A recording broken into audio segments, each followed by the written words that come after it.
नमस्कार प्रिय दर्शकों, हर हर महादेव। एक बार पुनः आपका स्वागत है हमारे YouTube चैनल स्पिरिचुअल ज्ञान सागर में। प्रिय दर्शकों, संतानों के कहने पर ये 3 भूलें कभी न करें, अन्यथा बुढ़ापे में कष्ट भोगने पड़ सकते हैं। प्रिय दर्शकों, माता पिता हमारे जीवन में ईश्वर के समान होते हैं। वे अपनी संतानों की प्रसन्नता हेतु अपना संपूर्ण जीवन अर्पित कर देते हैं। वे अपने बच्चों की प्रत्येक आवश्यकताओं को पूरा करने के लिए अपनी इच्छाओं का संयम कर लेते हैं। किंतु कुछ लोग वयस्क होने के पश्चात अपने माता पिता के इस त्याग को भूल जाते हैं और उन्हें भार समझने लगते हैं। मित्रों, आज की यह कथा ऐसे ही एक पुत्र एवं बहू की है जो अपनी सुख सुविधाओं एवं लालच के कारण अपने माता पिता को नजरअंदाज कर देते हैं।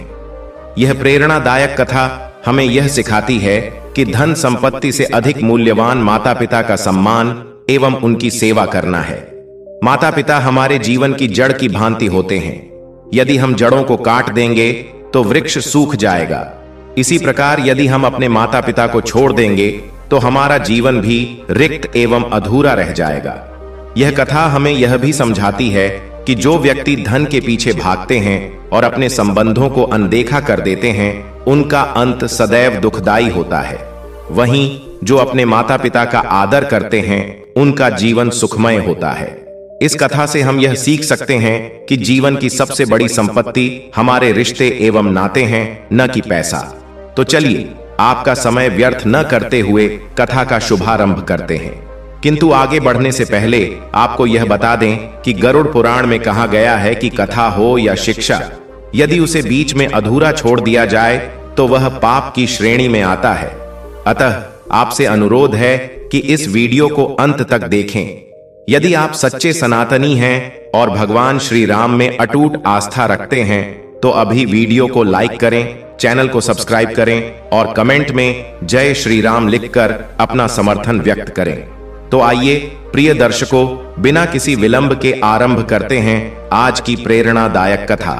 केशव नामक एक युवक शहर में कार्यरत था और अपनी पत्नी मनोरमा एवं बच्चों के साथ वहीं निवास करता था।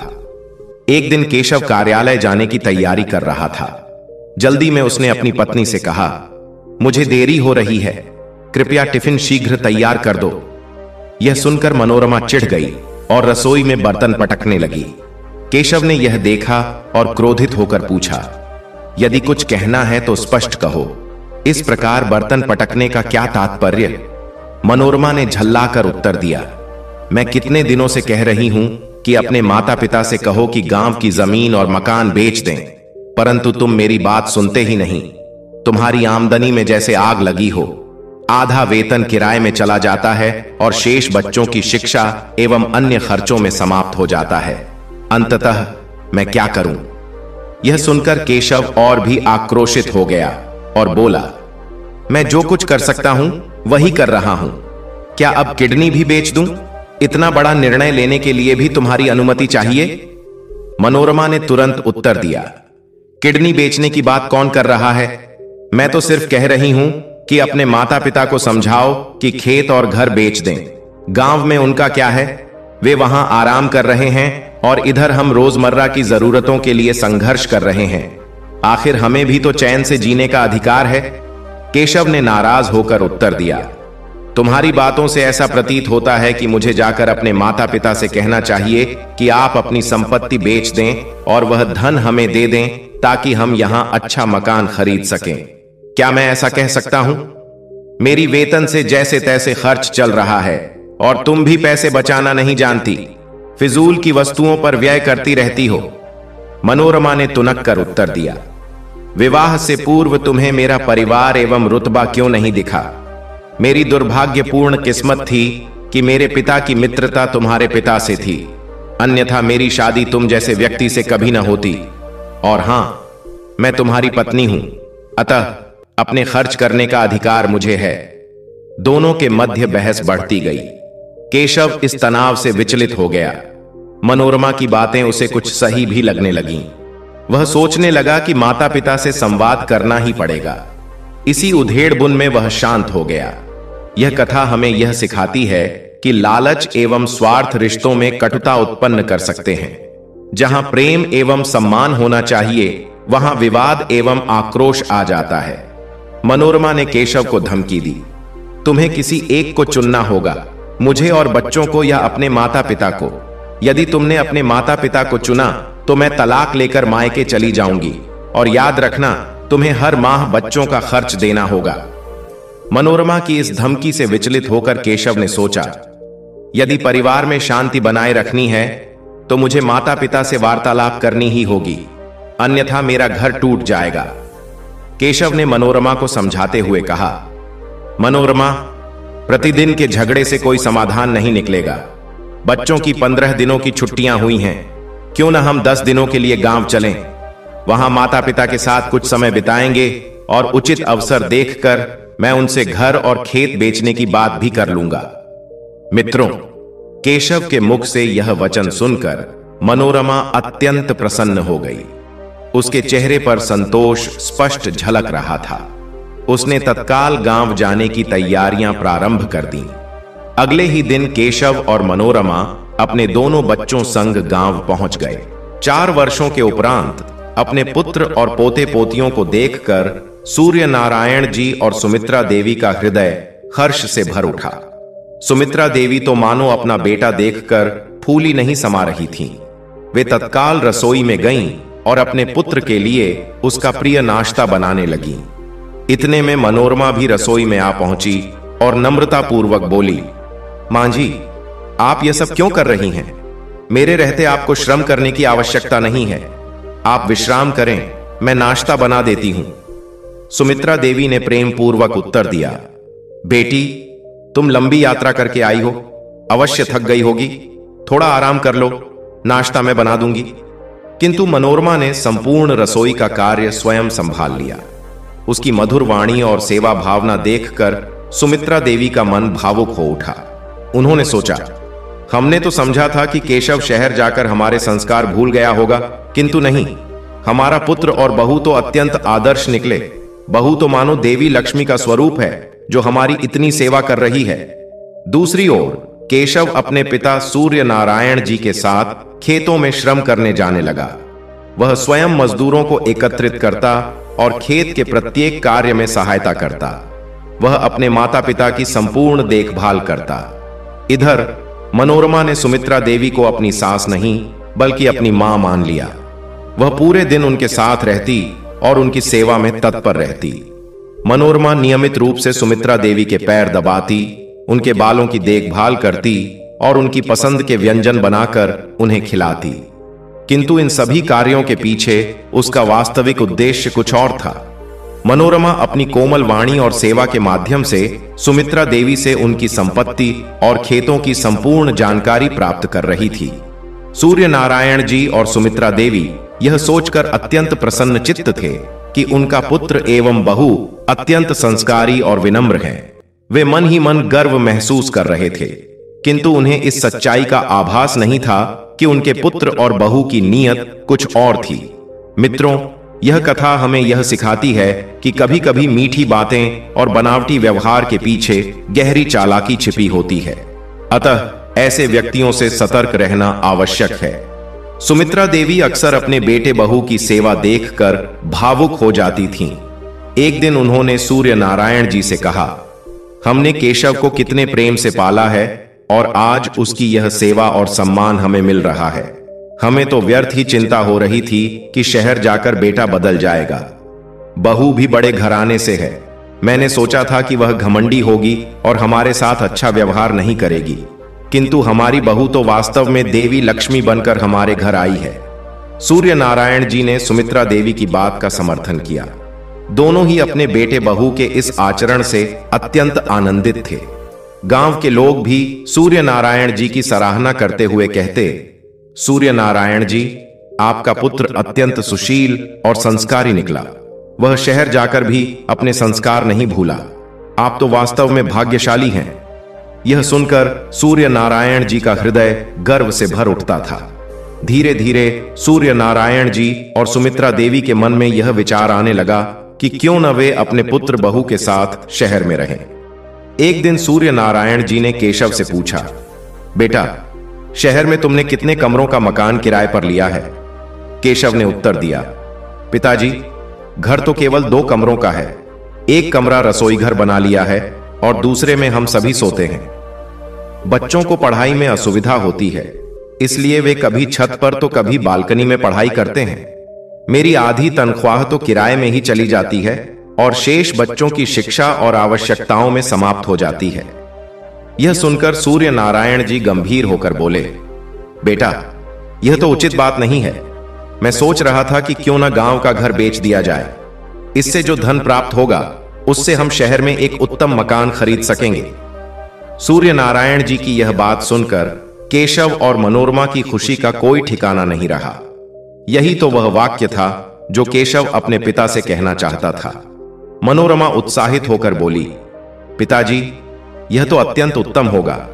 आप और माताजी हमारे साथ शहर चलेंगे, हम एक साथ रहेंगे और बच्चों को भी अपने दादा दादी का स्नेह प्राप्त होगा। सुमित्रा देवी ने भी इस विचार का समर्थन किया और बोली, मैं भी यही सोच रही थी, किंतु आपके भय के कारण कुछ कहने का साहस नहीं कर पा रही थी।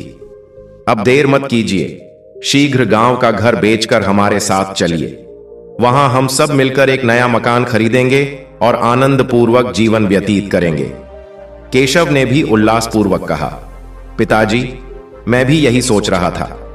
केशव ने सुझाव दिया, जब हम शहर जा ही रहे हैं तो क्यों ना यहां की भूमि और खेत भी विक्रय कर दें। इन्हें देखने वाला कोई नहीं रहेगा। इससे जो राशि प्राप्त होगी उसका कुछ अंश बचाकर हम एक लघु व्यवसाय आरंभ कर सकते हैं। सूर्य नारायण जी ने यह सुनकर कहा, बेटा, यह भूमि हमारी पैतृक संपत्ति है, इसे बेचना उचित नहीं लगता। कठिन समय में जमीन ही एकमात्र सहारा बनती है। परंतु यदि तुम्हें ऐसा प्रतीत होता है तो मैं इस विषय पर विचार करूंगा। हालांकि सूर्य नारायण जी ने केशव और मनोरमा के अनुरोध पर सहमति जता दी, लेकिन उनके हृदय में अपनी पैतृक संपत्ति बेचने को लेकर संदेह बना हुआ था। इस बीच केशव और मनोरमा अपनी योजना की सफलता पर भीतर ही भीतर प्रसन्न हो रहे थे। प्रिय दर्शकों, यह कथा यह प्रदर्शित करती है कि किस प्रकार प्रेम और सेवा के आवरण में स्वार्थ छिपा हो सकता है। सूर्य नारायण जी ने अपनी पैतृक भूमि और मकान विक्रय करने का निर्णय लेने से पूर्व अपने पुराने मित्र सिद्धार्थ जी से परामर्श लेने का निश्चय किया। जब सूर्य नारायण जी ने सिद्धार्थ जी को अपनी योजना बताई कि वे अपनी जमीन और घर बेचकर शहर में अपने पुत्र बहू संग रहना चाहते हैं और वहां एक छोटा व्यवसाय प्रारंभ करने का विचार कर रहे हैं, तो सिद्धार्थ जी ने गंभीरता पूर्वक उत्तर दिया, मित्र, बच्चों के लिए परिश्रम करना अनुचित नहीं है। इसमें कोई आपत्ति नहीं कि तुम अपनी संपत्ति बेचकर उनके साथ रहने का विचार कर रहे हो, लेकिन एक बात सदैव याद रखना, आजकल समाचार पत्र, मोबाइल और टेलीविजन में अक्सर ऐसी घटनाएं देखने सुनने को मिलती हैं जहां संतानें अपने माता पिता को वृद्धाश्रम में छोड़ आती हैं या तीर्थ यात्रा के बहाने कहीं अकेला छोड़ देती है। इसलिए मेरी सलाह है कि तुम अपनी संपूर्ण संपत्ति मत बेचो, कुछ भाग अपने पास सुरक्षित रखो ताकि भविष्य में किसी आपातकालीन परिस्थिति में वह तुम्हारे लिए सहायक सिद्ध हो। पुत्र बहू संग रहना गलत नहीं है, किंतु अपनी सुरक्षा का ध्यान रखना अति आवश्यक है। सिद्धार्थ जी की बातों पर गहराई से विचार करने के पश्चात सूर्य नारायण जी ने अंततः अपनी भूमि एवं मकान बेचने का निर्णय लिया और अपने पुत्र केशव व बहू मनोरमा के साथ दिल्ली जाने का निश्चय किया। शहर पहुंचने के उपरांत उन्होंने वहां एक नया मकान खरीदा और वहीं बस गए। प्रारंभ में सब कुछ सुचारू रूप से चल रहा था। केशव और मनोरमा दोनों ही अपने माता पिता का खूब ख्याल रखते थे। केशव प्रातः कार्यालय जाता, किंतु संध्या समय अपने माता पिता के साथ व्यतीत करता था। मनोरमा भी अपनी सास ससुर की पूरी देखभाल करती थी। इससे सुमित्रा देवी और सूर्य नारायण जी को प्रतीत होने लगा कि उन्होंने उचित निर्णय लिया है। धीरे धीरे परिस्थितियां परिवर्तित होने लगीं, किंतु धीरे धीरे स्थिति बदलने लगी। मनोरमा का स्वभाव बदलने लगा। अब वह अपनी सहेलियों के संग खरीदारी, किटी पार्टियों और अनावश्यक खर्चों में अधिक व्यस्त रहने लगी। उसने गृह कार्य की संपूर्ण जिम्मेदारी अपनी सास सुमित्रा देवी पर डाल दी। बेचारी सुमित्रा देवी प्रातः बच्चों के टिफिन बनाती, नाश्ता तैयार करती रात्रि का भोजन पकाती और दिन भर गृह कार्य में लगी रहती। दूसरी ओर मनोरमा सजने संवरने, फैशन और मनोरंजन में मग्न रहती। सूर्य नारायण जी का हृदय टूट गया। एक दिन सूर्य नारायण जी ने मनोरमा से कहा, बहू, तुम्हारी सास दिन भर घर के कार्यों में व्यस्त रहती है। उनका शरीर अब दुर्बल हो गया है। तुम उनकी कुछ सहायता कर दिया करो। और देखो, तुम अनावश्यक रूप से बहुत अधिक धन व्यय कर रही हो। आए दिन बैंक से धन निकालती रहती हो। हमें फिजूल खर्ची से बचना चाहिए। मनोरमा ने रुखाई से उत्तर दिया, क्या आप लोग यहां केवल मुफ्त की रोटियां तोड़ने आए हैं? यदि इस घर में रहना है तो कार्य करना ही होगा। और जहां तक मेरे खर्च करने की बात है तो यह मेरा अधिकार है। मैं जैसी चाहूं वैसी जीवन शैली अपनाऊंगी। मनोरमा की यह बात सुनकर सूर्य नारायण जी का हृदय चकनाचूर हो गया। उन्होंने चुप रहना ही श्रेयस्कर समझा, क्योंकि बहू से वाद विवाद करना उन्हें व्यर्थ प्रतीत हुआ। इस बीच केशव भी धीरे धीरे अपने माता पिता से दूरी बनाने लगा। वह अपने कार्य और बच्चों की देखभाल में इतना व्यस्त रहने लगा कि माता पिता की ओर ध्यान ही नहीं देता था। सूर्य नारायण जी और सुमित्रा देवी अकेले पड़ गए। बुढ़ापे में गृह कार्य का बोझ संभालते संभालते सुमित्रा देवी की तबीयत बिगड़ने लगी। एक दिन सूर्य नारायण जी ने केशव से कहा, बेटा, तुम्हारी मां की स्थिति अब ठीक नहीं है। सूर्य नारायण जी ने कहा, बुढ़ापे में सुमित्रा घर के काम संभालने में असमर्थ हो गई हैं। क्यों न हम एक नौकरानी रख लें जो घरेलू कार्यों का प्रबंधन कर सके। जब रिश्तों में प्रेम और सम्मान के स्थान पर स्वार्थ घर कर जाता है तो परिस्थितियां किस प्रकार परिवर्तित हो जाती हैं, यह इस घटना से स्पष्ट होता है। जब सूर्य नारायण जी ने केशव से सुमित्रा देवी की बिगड़ती सेहत के चलते नौकरानी रखने की बात की तो केशव ने तुरंत उत्तर दिया, पिताजी, नौकरानी की तनख्वाह कहां से देंगे? घर का खर्च पहले से ही कठिनाई से चल रहा है। जो थोड़ा बहुत बचता है वह भी समाप्त हो जाता है। वैसे भी घर के कार्य मां और मनोरमा मिलकर देख सकती हैं, इसलिए नौकरानी की कोई आवश्यकता नहीं है। केशव के इस उत्तर ने सूर्य नारायण जी के मन को गहरा आघात पहुंचाया। उन्हें अब पूर्ण रूप से भान हो गया कि उनके पुत्र और बहू की मधुर बातें एवं सेवा के पीछे मात्र स्वार्थ छिपा था। यह सब उनकी संपत्ति हड़पने के लिए एक छलावा मात्र था। कुछ समय पश्चात केशव और मनोरमा ने घोषणा की, बच्चों की छुट्टियां हो गई हैं तो हम कुछ दिनों के लिए बाहर घूमने जा रहे हैं। आप लोग अपना ध्यान रखें। यह सुनकर सूर्य नारायण जी ने व्यंग्यपूर्ण लहजे में उत्तर दिया, बेटा, तुम्हारी मां की दवाइयों के लिए धन नहीं है, नौकरानी रखने के लिए भी नहीं, किंतु मनोरमा के गहनों और घूमने फिरने के लिए पैसे कहां से आ गए? सूर्य नारायण जी की बात अभी समाप्त भी नहीं हुई थी कि मनोरमा बीच में बोल पड़ी, हमें खुश रहना है तो यह आपको सहन नहीं हो रहा। कृपया हर बात में टोकना बंद करें और हमें हमारी जिंदगी हमारे तरीके से जीने दें। मनोरमा की निर्दयी और कठोर बातों को सुनकर सूर्य नारायण जी और सुमित्रा देवी स्तब्ध रह गए। सूर्य नारायण जी ने अब मौन रहने में ही भलाई समझी, क्योंकि बहू से किसी भी प्रकार का तर्क वितर्क करना उन्हें व्यर्थ लगा। केशव और मनोरमा यात्रा की तैयारी करने लगे।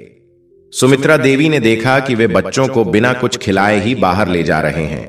उनका हृदय ममता से भर उठा। उन्होंने शीघ्रता से टिफिन में भोजन रखा और सूर्य नारायण जी से कहा, यह टिफिन बहू और बच्चों को दे आइए। छोटे छोटे बच्चे हैं, भूखे रह जाएंगे, रास्ते में कुछ खा लेंगे। सूर्य नारायण जी ने गंभीर स्वर में उत्तर दिया, तुम अब भी उन लोगों की चिंता कर रही हो जो हमें इस प्रकार अपमानित कर रहे हैं। क्या उनके लिए भोजन भेजना उचित है? सुमित्रा देवी ने भावुक होकर उत्तर दिया, बच्चे भूखे न रहें इसलिए। सूर्य नारायण जी ने अनिच्छा से टिफिन उठा लिया और केशव को देने के लिए उसके कमरे की ओर बढ़े। जैसे ही सूर्य नारायण जी केशव के कमरे के समीप पहुंचे, उन्होंने केशव को किसी से फोन पर बात करते हुए सुना।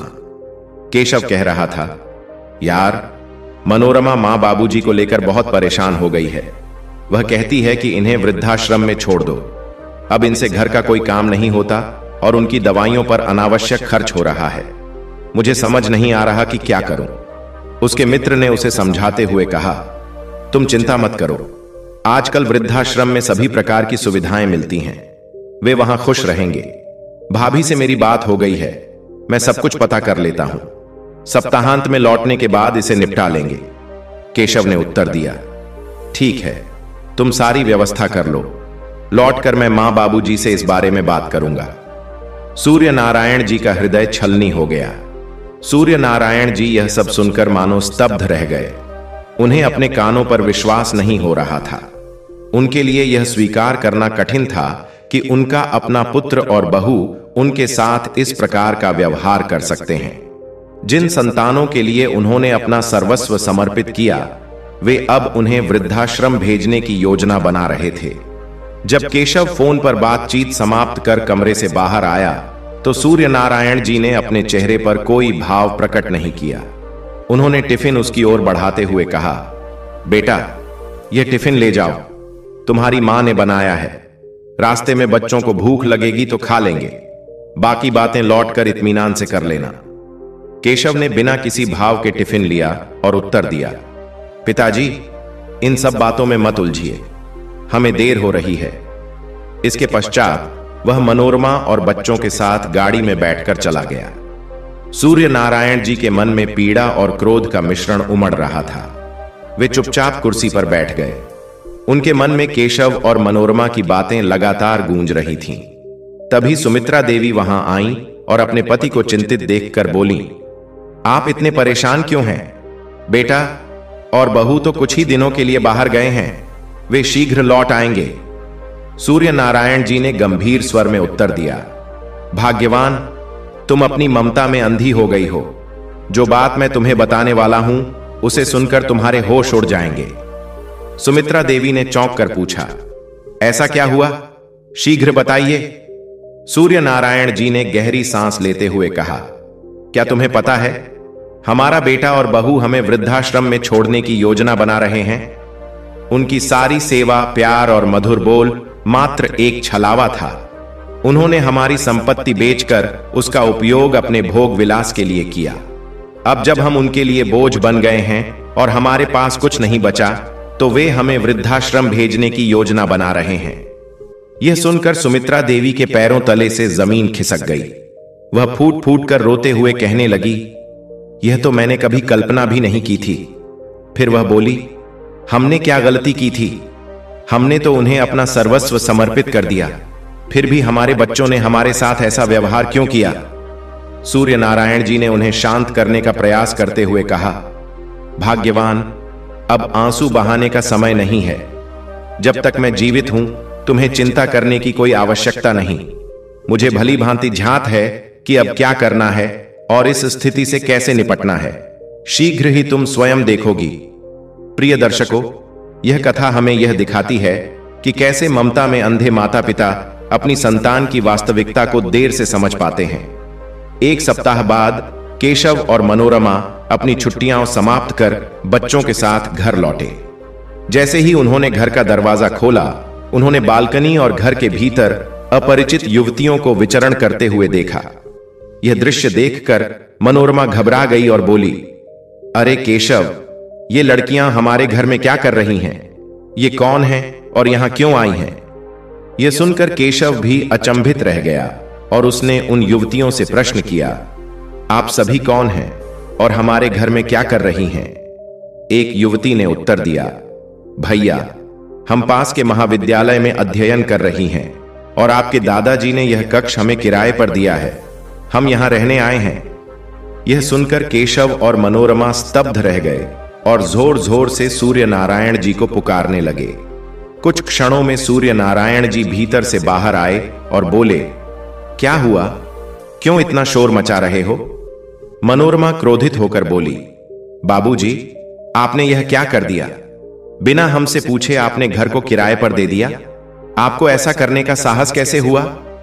सूर्य नारायण जी ने शांत स्वर में उत्तर दिया, यह घर मेरा है और मैंने जो उचित समझा वही किया।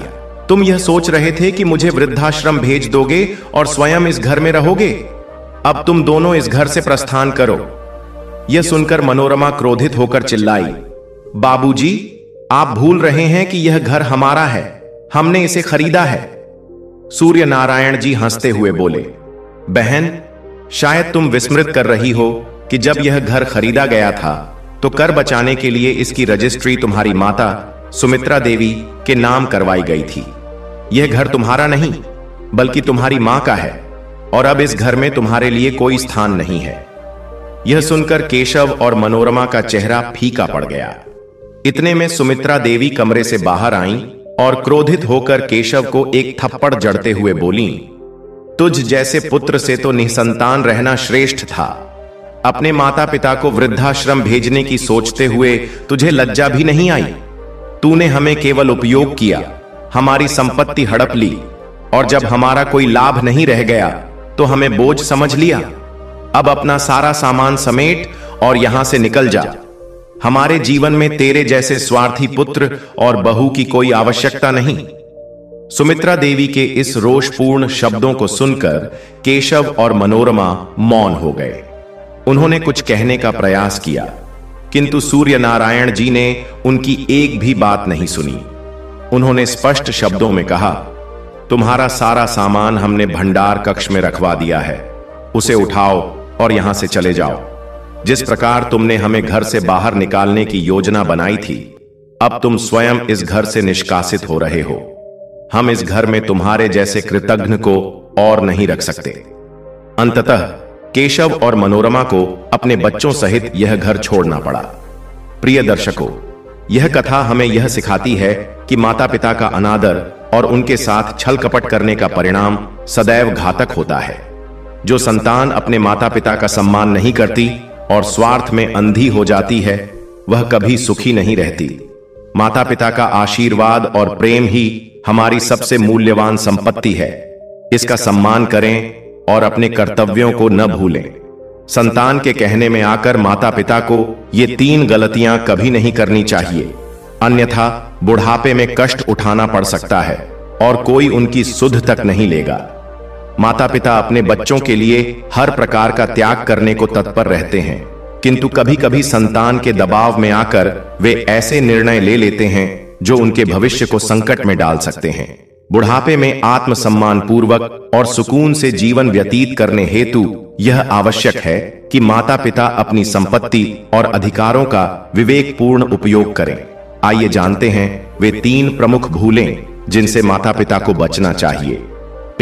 अपनी पैतृक संपत्ति और भूमि को कभी न बेचें। पैतृक संपत्ति और घर केवल भौतिक संपत्ति नहीं होते, बल्कि वे माता पिता की आजीवन मेहनत और सुरक्षा का प्रतीक होते हैं। कई बार संतान माता पिता पर दबाव डालती है कि वे संपत्ति बेचकर उन्हें धन दे दें ताकि उनका जीवन सुविधाजनक हो सके, किंतु ऐसा करना माता पिता के लिए अत्यंत घातक सिद्ध हो सकता है। वृद्धावस्था में संपत्ति संकट के समय सहारा बनती है। इसे बेचना केवल तभी उचित होता है जब माता पिता स्वयं इसके सही उपयोग के इच्छुक हों, न कि किसी के दबाव में आकर। 2. अपनी संपूर्ण संपत्ति बच्चों के नाम न करें। अनेक माता पिता स्नेहवश अपनी संपूर्ण संपत्ति अपने बच्चों के नाम कर देते हैं, यह सोचते हुए कि संतान उनका ध्यान रखेगी, किंतु वास्तविकता यह है कि कई बार संपत्ति हस्तांतरित होते ही संतान अपने उत्तरदायित्व से बचने लगती है और माता पिता को बोझ समझने लगती है। यहां तक कि उन्हें वृद्धाश्रम भेजने की नौबत आ जाती है। अपनी अर्जित संपत्ति का कुछ अंश सदैव अपने पास सुरक्षित रखें ताकि वृद्धावस्था में आत्मनिर्भर बने रहें। 3. अपने निर्णय लेने का अधिकार बच्चों को न सौंपें। माता पिता का जीवन अनुभवों से परिपूर्ण होता है और वे अपने निर्णय स्वयं लेने में सक्षम होते हैं, किंतु कई बार संतान के कहने पर वे अपनी स्वतंत्रता और निर्णय लेने का अधिकार बच्चों को सौंप देते हैं, यह सोचकर कि संतान उनका हित चाहती है। किंतु जब माता पिता अपनी स्वतंत्रता खो देते हैं तो वे अपने ही घर में परायों की भांति रहने लगते हैं। उन्हें बच्चों के नियमों का पालन करना पड़ता है, जिससे उनका आत्मसम्मान आहत होता है और मानसिक कष्ट बढ़ता है। माता पिता का बच्चों पर प्रेम और विश्वास होना आवश्यक है, किंतु इसके साथ ही उन्हें अपने निर्णय स्वयं लेने चाहिए। अपनी संपत्ति, स्वतंत्रता और अधिकारों का त्याग न करें। इन्हें सुरक्षित रखें ताकि बुढ़ापे में आत्मनिर्भर और सम्मानजनक जीवन व्यतीत कर सकें। याद रखें, प्रेम के साथ साथ सतर्कता और समझदारी भी अत्यंत आवश्यक है। यही आपकी सबसे बड़ी शक्ति है। प्रिय दर्शकों, आशा है कि आपने इस कथा से कुछ महत्वपूर्ण शिक्षा ग्रहण की होगी। अपनी अमूल्य राय हमें टिप्पणी में साझा करें। अगले वीडियो में पुनः मिलते हैं एक नई चर्चा के साथ। आप सभी का हार्दिक धन्यवाद। जय श्री कृष्ण। प्रिय भक्तों, आगे की कहानी में आपको जानने को मिलेगा एक ऐसा अनमोल संदेश जो आपके जीवन को नई दिशा देगा। भगवान शिव और चिड़िया की कहानी जो कोई सुन लेगा, उसकी औलाद पर आई मुसीबत भी टल जाएगी, चाहे भूखे ही क्यों न रहना पड़े। परंतु चिड़िया और भगवान शिव की यह कहानी जरूर सुने, क्योंकि यह आपकी संतान पर आने वाले संकट को टाल सकती है। प्रिय दर्शकों, आज हम आपको एक अद्भुत और प्रेरणादायक कथा सुनाने जा रहे हैं। यह कहानी एक वृद्ध महिला की है, जिसे लोग स्नेहपूर्वक चिड़िया वाली चंद्रिका मां कहते थे। इस कथा में चंद्रिका मां और दो नन्ही गौरैयाओं के बीच का प्रेम, भगवान शिव की अपार कृपा और सच्ची भक्ति की शक्ति का उल्लेख है। यह कहानी गुजरात के एक छोटे से गांव की है, जहां एक प्राचीन शिव मंदिर स्थित था। इसी मंदिर के समीप चंद्रिका मां का साधारण सा घर था। उनकी सरल जीवन शैली ने एक असाधारण चमत्कार को जन्म दिया। इस कहानी को सुनते समय ध्यान रखें कि यह केवल एक कथा नहीं है, बल्कि एक गहन आध्यात्मिक संदेश है। यह हमें सिखाती है कि सच्चा समर्पण और भक्ति असंभव को भी संभव बना सकते हैं। इस पवित्र कथा को बीच में छोड़ने की भूल न करें, क्योंकि ऐसा करना न केवल कथा का अनादर होगा, बल्कि आपको उस आशीर्वाद से भी वंचित कर सकता है जो इस कथा के अंत तक पहुंचने पर प्राप्त होता है। तो चलिए भगवान शिव की कृपा और आशीर्वाद के प्रति श्रद्धा रखते हुए इस कथा को आरंभ करते हैं। यह यात्रा आपके हृदय को छू जाएगी और भक्ति, समर्पण और करुणा का सच्चा अर्थ सिखाएगी। गुजरात के एक छोटे से गांव में चंद्रिका मां नामक एक वृद्ध महिला रहती थी। चंद्रिका मां का न तो कोई परिवार था, न ही कोई सहारा। उनकी दिनचर्या में एक खास आदत थी। हर सुबह वह अपनी छत पर चिड़ियों के लिए दाना और पानी रखती थीं। चिड़िया उनके लिए केवल पक्षी नहीं थीं, बल्कि उनके जीवन का एकमात्र सहारा थीं। गांव के शिव मंदिर में हर सुबह और शाम आरती होती थी। इस मंदिर में एक गौरैया का जोड़ा, जिसे चंद्रिका मां ने सावनी और शरण नाम दिया था, रोज आता था। यह जोड़ा आरती के समय शिवलिंग के पास बैठकर भक्ति में तल्लीन हो जाता था। आरती समाप्त होने के बाद वे उड़कर चंद्रिका मां की छत पर आते, दाना चुगते, पानी पीते और अपने बच्चों के लिए कुछ दाने लेकर लौट जाते। चंद्रिका मां के जीवन का उद्देश्य जीवों की सेवा करना था। वह नियमित रूप से चिड़ियों और अन्य जीवों के लिए दाना पानी का प्रबंध करती थीं। गौरैया का जोड़ा भी उनकी छत पर नियमित रूप से आता था। चंद्रिका मां उन्हें केवल पक्षी नहीं, बल्कि अपने परिवार का हिस्सा मानती थीं। ऐसा लगता था जैसे पक्षी भी उनके इस स्नेह को समझते थे और उनके प्रति गहरा लगाव रखते थे। समय बीतता गया। एक दिन चंद्रिका मां अचानक बीमार पड़ गईं। उनकी बढ़ती उम्र और कमजोर शरीर के कारण वह बिस्तर से उठने में असमर्थ हो गईं। उनका न तो कोई बेटा था, न बहू जो उनकी देखभाल कर सके। उनके पास न दवा थी, न कोई मददगार। चंद्रिका मां की बीमारी के कारण उनकी छत पर दाना पानी रखना बंद हो गया। जब गौरैया का जोड़ा वहां पहुंचा तो उन्होंने खाली छत देखी। न वहां दाना था, न पानी। यह देखकर वे परेशान हो गए। मादा गौरैया ने अपने पति से कहा, स्वामी, आज छत पर कुछ भी नहीं है। क्या चंद्रिका मां कहीं चली गईं? गौरैया के पति ने कहा, शायद वह बीमार हैं, हमें इंतजार करना चाहिए। कई दिन बीत गए, लेकिन चंद्रिका मां की छत खाली ही रही। मादा गौरैया ने कहा, स्वामी, लगता है चंद्रिका मां कहीं चली गई हैं। वह रोज हमें दाना पानी देती थीं और हमारे बच्चों का ख्याल रखती थीं। अब हमें उनकी तलाश करनी चाहिए। गौरैया के पति ने उत्तर दिया, हां प्रिय, हमने हर जगह उनकी खोज की, लेकिन वह कहीं नहीं मिली। हमें उनके घर जाकर देखना चाहिए, शायद वह बीमार हो। जब गौरैया का जोड़ा चंद्रिका मां के घर पहुंचा तो अंदर का दृश्य देखकर उनका दिल बैठ गया। चंद्रिका मां अपने बिस्तर पर पड़ी थीं। उनकी आंखें कमजोर और चेहरा मुरझाया हुआ था। घर में सन्नाटा था, न कोई देखभाल करने वाला, न दवा का प्रबंध। यह दृश्य देखकर गौरैया का जोड़ा व्याकुल हो गया। चंद्रिका मां बिस्तर पर निर्जीव अवस्था में पड़ी हुई थीं। उनका शरीर निष्प्राण लग रहा था और उनके ऊपर मक्खियां भिनभिना रही थीं। मादा गौरैया ने अपने नन्हे पंखों से उन मक्खियों को भगाने की कोशिश की। उसने चंद्रिका मां को जगाने का प्रयास किया, लेकिन उनकी ओर से कोई प्रतिक्रिया नहीं हुई। मादा गौरैया बोली, स्वामी, चंद्रिका मां अब इस संसार में नहीं रहीं। उन्होंने हमें हमेशा सहारा दिया, लेकिन हम उनके लिए कुछ भी नहीं कर सके। नर गौरैया ने दुखी होकर कहा, यह अत्यंत दुर्भाग्यपूर्ण है, लेकिन शायद हम उनके लिए भगवान से प्रार्थना कर सकते हैं। हमें महादेव की शरण में जाना चाहिए।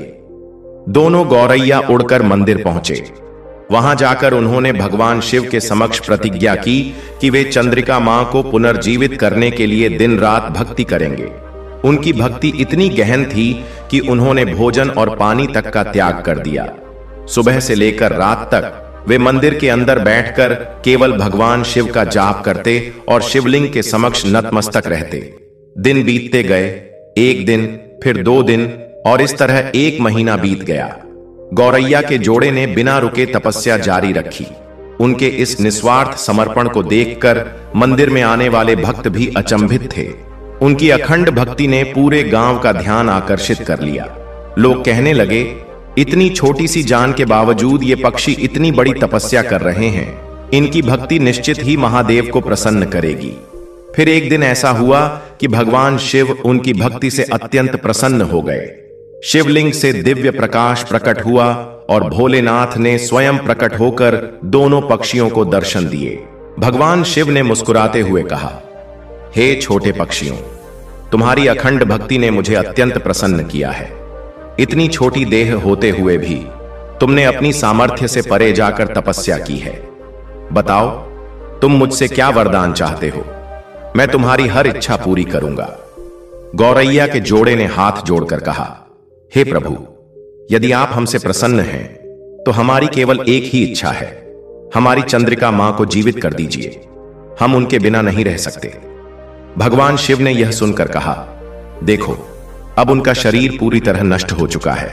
वह वृद्ध थीं और उन्हें अब किसी अन्य स्थान पर नया जन्म लेकर नया जीवन प्राप्त करना होगा। लेकिन गौरैया का जोड़ा अपनी बात पर अडिग रहा।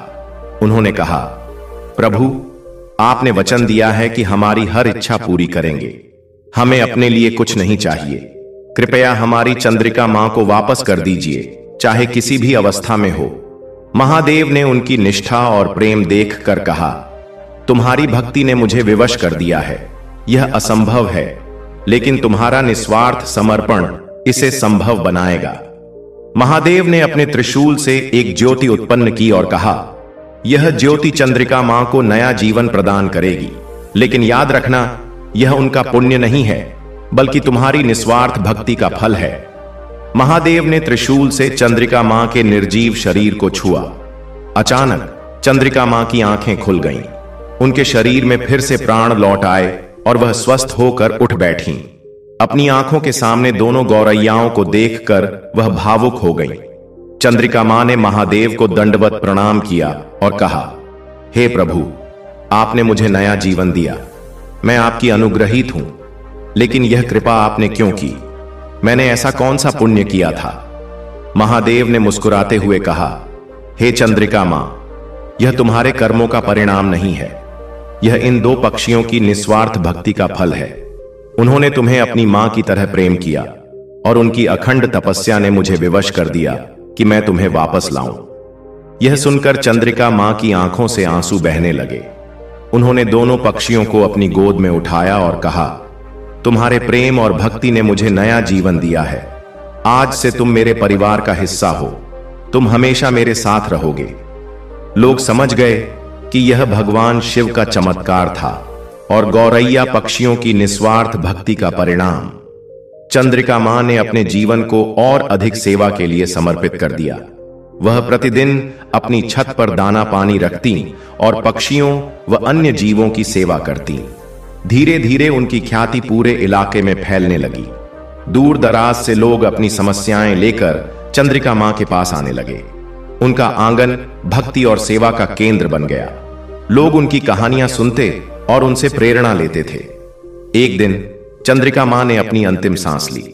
उनका निधन भी सेवा और भक्ति के वातावरण में हुआ।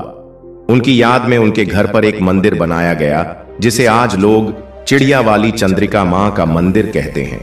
कहा जाता है कि जो भी इस मंदिर में सच्चे दिल से प्रार्थना करता है, उसकी हर समस्या का समाधान होता है। यह मंदिर अब पूरे गुजरात में प्रसिद्ध है और श्रद्धालुओं का एक प्रमुख स्थल बन गया है। प्रिय भक्तों, यह कहानी हमें सिखाती है कि सच्ची भक्ति का कोई मूल्य नहीं होता। गौरैया पक्षियों ने अपने छोटे से जीवन में निस्वार्थ भक्ति से असंभव को संभव कर दिखाया। इससे हमें कई सीख मिलती हैं। नंबर 1, सच्ची भक्ति का महत्व। गौरैया पक्षियों की निस्वार्थ और सच्ची भक्ति ने भगवान शिव को प्रसन्न किया। यह दर्शाता है कि भक्ति में जाति, धर्म या आकार का कोई बंधन नहीं होता। भक्ति केवल सच्चे दिल और समर्पण से की जाती है। नंबर 2, सेवा का प्रतिफल। चंद्रिका मां ने अपने जीवन में निस्वार्थ भाव से पक्षियों और अन्य जीवों की सेवा की। उनके इस कर्म का फल उन्हें जीवन दान के रूप में मिला। यह सिखाता है कि सेवा कभी व्यर्थ नहीं जाती, इसका फल किसी न किसी रूप में अवश्य मिलता है। नंबर 3, कठिनाइयों का सामना करें। जब गौरैया पक्षियों ने चंद्रिका मां का सहारा खो दिया, तब वे विचलित नहीं हुए। उन्होंने अपनी भक्ति और प्रयासों से असंभव को संभव बनाया। यह हमें सिखाता है कि जीवन में कठिन समय में भी हमें धैर्य रखना चाहिए और समाधान की ओर बढ़ना चाहिए। नंबर 4, आत्मनिर्भरता का महत्व। यह कहानी यह भी बताती है कि हमें दूसरों पर अत्यधिक निर्भर नहीं होना चाहिए। कठिन परिस्थितियों में हमें आत्मनिर्भरता और आत्मबल को विकसित करना चाहिए। नंबर 5, भगवान की कृपा। भगवान शिव का चमत्कार दर्शाता है कि यदि हमारी भक्ति सच्ची हो और हमारा कर्म पवित्र हो, तो भगवान अवश्य हमारी सहायता करते हैं। प्रिय दर्शकों, यह प्रेरणादायक कहानी हमें सिखाती है कि त्याग, सेवा और भक्ति का जीवन में कितना महत्व है। जीवन को बदल देने वाले ऐसे ही विचारों के लिए हमारे YouTube चैनल स्पिरिचुअल ज्ञान सागर को तुरंत सब्सक्राइब करें। तो प्रिय भक्तों, आज की हमारी कहानी यहीं समाप्त होती है। आपको यह कहानी कैसी लगी, कमेंट में लिखकर हमें जरूर बताएं। हम उम्मीद करते हैं कि आपको यह कहानी पसंद आई होगी और आपको इससे कुछ प्रेरणा मिली होगी। प्रिय भक्तों, मिलते हैं अगली वीडियो में एक और नई कहानी के साथ।